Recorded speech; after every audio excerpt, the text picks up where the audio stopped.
بسم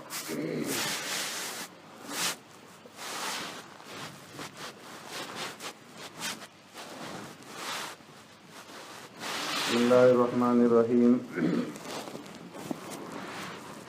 وعن أبي أمامة رضي الله تعالى عنه قال قال رسول الله صلى الله عليه وسلم إن الله وملائكته يصلون على الصف الأول.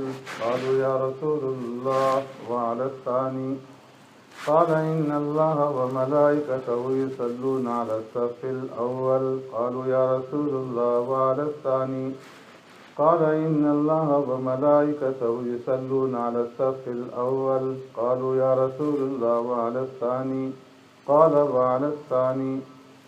وقال رسول الله صلى الله عليه وسلم سووا صفوفكم وخاذوا بين مناكبكم ولينوا في أيدي إخوانكم وسدوا الخلل فإن الشيطان يدخل فيما بينكم بمنزلة الخزف يعني أولاد الزاني الصغار. رواه أحمد.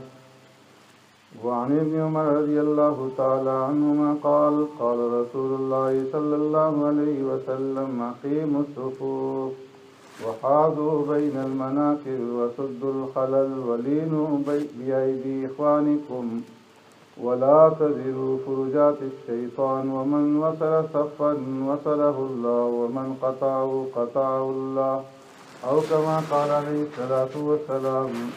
صدق رسول اللہ صلی اللہ علیہ وسلم. حضرت ابو امامہ رضی اللہ تعالی عنہ روایت فرماتے ہیں آقا انعامدار سرور کائنات رحمت دو عالم صلی اللہ علیہ وسلم نے ارشاد فرمایا بے شک اللہ تبارک و تعالی اور اس کے فرشتے رحمت نازل فرماتے ہیں پہلی صف والوں پر. صحابہ نے عرض کیا اللہ کے رسول صلی اللہ علیہ وسلم اور دوسری صف والوں کے بارے میں بھی یعنی دوسری صف والوں کے بارے میں بھی ارشاد فرمائیں کہ ان کے اوپر بھی اللہ رب العزت اپنی رحمت نازل فرماتے ہیں. تو آپ صلی اللہ علیہ وسلم نے دوبارہ ارشاد فرمایا کہ بے شک اللہ اور اس کے فرشتے پہلی صف والوں پر اپنی رحمت نازل فرماتے ہیں اور فرشتے ان کے لیے رحمت کی دعا کرتے ہیں. عرض کی اللہ کے رسول صلی اللہ علیہ وسلم دوسرے صف والوں کے لیے بھی دعا فرمائیے. آپ صلی اللہ علیہ وسلم نے پھر ارشاد فرمایا ان اللہ و ملائکتہ یصلون علی الصف الاول کہ بے شک اللہ رب العزت رحمت نازل فرماتے ہیں اور اس کے فرشتے دعائے رحمت کرتے ہیں پہلی صف والوں کے لیے. قالوا یا رسول اللہ وعلی الثانی؟ عرض کی اللہ کے رسول صلی اللہ علیہ وسلم اور دوسرے صف والوں کے لیے بھی؟ تو آپ صلی اللہ علیہ وسلم نے ارشاد فرمایا کہ دوسرے صف والوں پر بھی. وقال رسول اللہ صلی اللہ علیہ وسلم سووا صفوفکم اور پھر آپ صلی اللہ علیہ وسلم نے ارشاد فرمایا کہ اپنی صفوں کو سیدھا رکھو اور اپنے کندھوں کو برابر رکھو. ولینوا فی ایدی اخوانکم اور اپنے بھائیوں کے ہاتھوں میں اپنے کندھوں کو نرم کر دو اور صفوں کے درمیانی خلا کو پر کرو. فإن الشیطان یدخل فیما بینکم اس لیے کہ شیطان تمہارے درمیان میں داخل ہو جاتا ہے جس طرح بھیڑ کا چھوٹا بچہ ہو. دوسری روایت میں ابن عمر رضی اللہ تعالیٰ عنہ فرماتے ہیں کہ آپ صلی اللہ علیہ وسلم نے ارشاد فرمایا کہ لوگوں صفوں کو سیدھا کرو اور اپنے کندھوں کو نرم رکھو اور صفوں کے درمیانی خلا کو پر کرو اور اپنے بھائیوں کے ہاتھوں میں اپنے کندھوں کو نرم رکھو. یعنی اگر تمہیں کوئی یہ کہے تمہارے کندھے پر ہاتھ رکھ کر کے کہ صف سیدھے کر لو برابر ہو جاؤ تو تم اس کی بات سن کر کے اپنی صف کو سیدھا کر لو.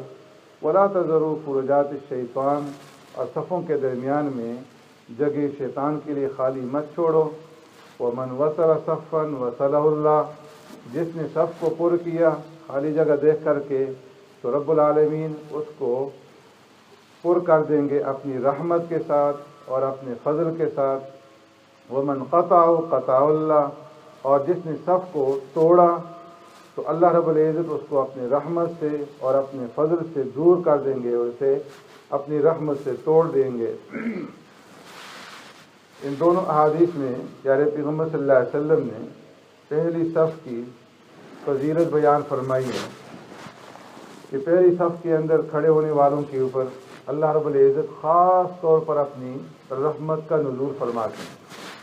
بظاہر دیکھنے کے اندر دوسری صف میں اور پہلی صف میں کوئی اتنا زیادہ فرق نظر نہیں آتا، کوئی اتنی زیادہ مسافت نہیں ہے، لیکن فرمایا کہ اللہ رب العزت کی ہاں پہلی صف اور دوسری صف کا جو درجہ ہے اس میں بہت بڑا فرق ہے۔ اگرچہ ہماری نگاہوں میں اتنا فرق نہیں ہے، لیکن اللہ کی نگاہ میں بہت بڑا فرق ہے کہ جو رحمت اللہ رب العزت پہلی صف والوں پر نازل فرماتے ہیں اس کے مستحق وہ دوسرے صف والے نہیں ہوتے۔ تو پہلی صف والوں کے اوپر اللہ رب العزت کی رحمتوں کا خاص طور پر نزول ہوتا ہے۔ تو اس لیے اس بات کا اہتمام کرنا چاہیے، کوشش کرنی چاہیے کہ پہلی صف کے اندر جگہ حاصل کریں، اور اس کے لیے یہ ہے کہ پہلے وقت میں پہلے مسجد میں آئیں اور آ کر کے پہلی صف میں جگہ حاصل کریں۔ ایک دوسری حدیث میں پیارے پیغمبر صلی اللہ علیہ وسلم نے ارشاد فرمایا کہ اگر لوگوں کو یہ معلوم ہو جائے کہ پہلی صف کے اندر کھڑے ہونے پہ اللہ رب العزت کس قدر انعام سے اور کس قدر اجر اور ثواب سے نوازتے ہیں، تو فرمایا کہ پھر لوگ ایک دوسرے سے اس طرح مسابقت کریں اور ایک دوسرے کے ساتھ اس طرح الجھ جائیں کہ قرعہ اندازی کے ذریعے سے فیصلہ کرنا پڑے کہ کس کو پہلی صف میں جگہ ملے۔ تو اس لیے فرمایا کہ پہلی صف کا مرتبہ یہ بہت بڑا ہے، بہت اونچا ہے اللہ رب العزت کی ہاں، اور اللہ کی رحمتوں کا نزول ہوتا ہے، اور فرشتے پہلی صف والوں کے لیے دعائے رحمت کرتے ہیں۔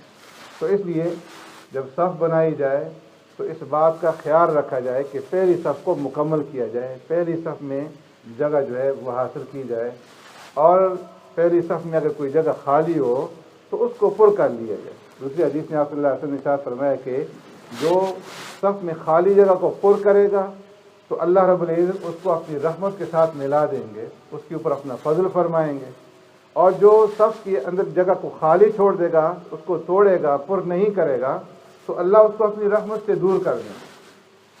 دوسری حدیث میں آپ صلی اللہ علیہ وسلم نے ارشاد فرمایا کہ لا یزال قوم یتأخرون علی الصف الاول، جو لوگ ہمیشہ پہلی صف سے پیچھے رہنے کی کوشش کرتے ہیں، تو فرمایا کہ ایسے لوگوں کو اللہ رب العزت اپنی رحمت سے دور کر دیں گے، اور اس کے نتیجے میں جب رحمت سے دور ہوگا تو وہ گناہوں کے اندر مبتلا ہوگا، اور پھر اسے دوزخ کے اندر داخل کریں گے۔ یؤخرہم اللہ فی النار، اسے دوزخ میں داخل کر دیں گے۔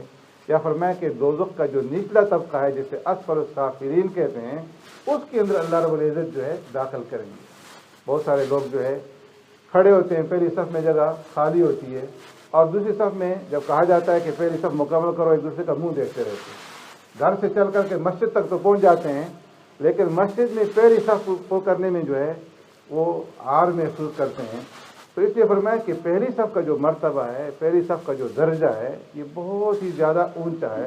اس لیے جب نماز کھڑی ہو، جماعت کھڑی ہو، تو اہتمام کے ساتھ صفوں کو سیدھا کیا جائے، صفوں کو درست کیا جائے، اور ٹخنے کے ساتھ ٹخنا ملا کر کے، کندھے کے ساتھ کندھا ملا کر کے، اور مل کر کے کھڑے ہوں، اور اپنے پاؤں وہ قبلہ رخ رکھے۔ دونوں پاؤں کا درمیان جو گیپ ہے وہ 4 انگلی کے برابر ہو، اور پاؤں وہ ترچھے نہ ہوں، کینچی کی طرح کہ آگے سے کھلے ہوئے ہوں، پیچھے سے جڑے ہوئے ہوں، ایسا نہ ہو، بلکہ بالکل سیدھے ہوں، درمیان پیچھے سے بھی، آگے سے بھی، اور درمیان میں کم از کم 4 انگلیوں کا فاصلہ ہو۔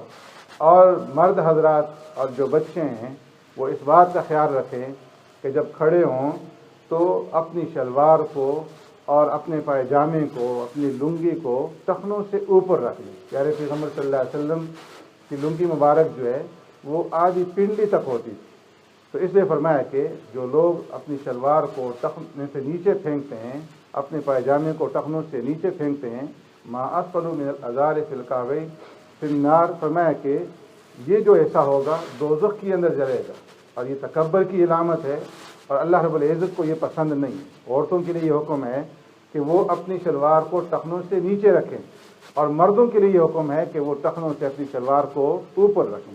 اور یہ صرف نماز کے لیے نہیں ہے، بلکہ ہر وقت کے لیے مسئلہ ہے کہ اپنے ٹخنے جو ہیں ان کو جو ہے کھلا رکھا جائے. تو ایک تو اس بات کا خیال رکھیں. دوسرے جو شرٹ پہنی ہو تو اس کا بھی پوری ہو، بازو جو ہے اس کے مکمل ہونے چاہیے، اور اس طریقے سے کھڑے ہوں، اس استحضار کے ساتھ، اس خشوع خضوع کے ساتھ، یہ سوچ کر کے کہ یہ ہماری آخری نماز ہے. اور جب کھڑے ہوں قبلہ رخ ہو کر کے تو فرمایا کہ نگاہیں جو ہیں وہ سجدے کی جگہ پہ ہونی چاہیے. اور جو ہے جس وقت کھڑے ہوں تو اپنی تھوڑی کو، سر کو اتنا جھکا کر کے نہ کھڑے ہوں کہ جو تھوڑی ہے یہ سینے کے ساتھ لگ جائے، یا سینے کو جو ہے جھکا کر کے کھڑے ہوں. فرمایا اس طرح نہیں کہ سیدھے کھڑے ہوں، نگاہ جو ہے وہ سجدے کی جگہ پہ ہو. اور جو مائیں اور بہنیں ہیں وہ جب نماز کے لیے تیاری کریں، نماز کے لیے کھڑی ہوں، تو ان باتوں کے خیال کے ساتھ ساتھ جو ہے وہ اس کا بھی اہتمام کریں کہ کوئی بڑی اور موٹی چادر جو ہے وہ اوڑھ لیں، تاکہ ان کا سر، ان کا سینہ، ان کے کندھے، ان کے بازو جو ہیں وہ اس کے اندر چھپ جائیں، اور پورا بدن جو ہے وہ چھپ جائے، ران جو ہے وہ چھپ جائیں، اور پورا جو ہے جسم ان کا ڈھک جائے، سوائے چہرے کے، سوائے دونوں ہاتھوں کے، اور سوائے پاؤں کے ٹخنوں سے نیچے جو ہے باقی ان کا ایسا جسم کا کوئی جو ہے وہ کھلا ہوا نہ ہو. اسی طریقے سے اس بات کا بھی خیال رکھیں کہ کوئی دوپٹہ جو ہے اتنا چھوٹا نہ ہو کہ اگر وہ اوڑھیں سینہ کھلا رہ جائے، کندھے کھلے رہ جائیں، بازو کھلے رہ جائیں، تو فرمایا کہ بال جو ہے پیچھے سے لٹکے ہوئے وہ نظر آئیں، یا اتنا باریک دوپٹہ ہو کہ اس کے اندر سے جو ہے بال نظر آئیں یا جسم کا حصہ نظر آئے، تو فرمایا کہ اس میں نماز جو ہے وہ درست نہیں ہوگی. تو اس بات کا خیال رکھیں کہ بڑی چادر ہو، موٹی چادر ہو، تاکہ اوپر ان کا پورا جسم جو ہے وہ اس کے اندر ڈھک جائے. اللہ رب العزت ہمیں عمل کرنے کی توفیق عطا فرمائے. اللهم ربنا آتنا في الدنيا حسنة وفي الآخرة حسنة وقنا عذاب النار وقنا عذاب القبر وقنا عذاب الحشر وقنا عذاب الدين وقنا عذاب الميزان. اللهم إنا نعوذ بك من عذاب جهنم ونعوذ بك من عذاب القبر ونعوذ بك من فتنة المسيح الدجال ونعوذ بك من فتنة المحيا والممات. اللهم إنا نسألك إيمانا مستقيما وفضلا دائما ونزل رحمة وعقلا كاملا وعلما نافعا ورزقا طيبا وعملا متقبلا ودعاء مستجابا ولقاء الله نصيبا وجنة فردوسا ونعيما مقيما. اللهم حبب إلينا الإيمان وزينه في قلوبنا وكره إلينا الكفر والفسوق والعصيان واجعلنا من الراشدين واجعلنا من الصالحين. سبحان ربك رب العزة عما يصفون وسلام على المرسلين والحمد لله رب العالمين برحمتك يا أرحم الراحمين.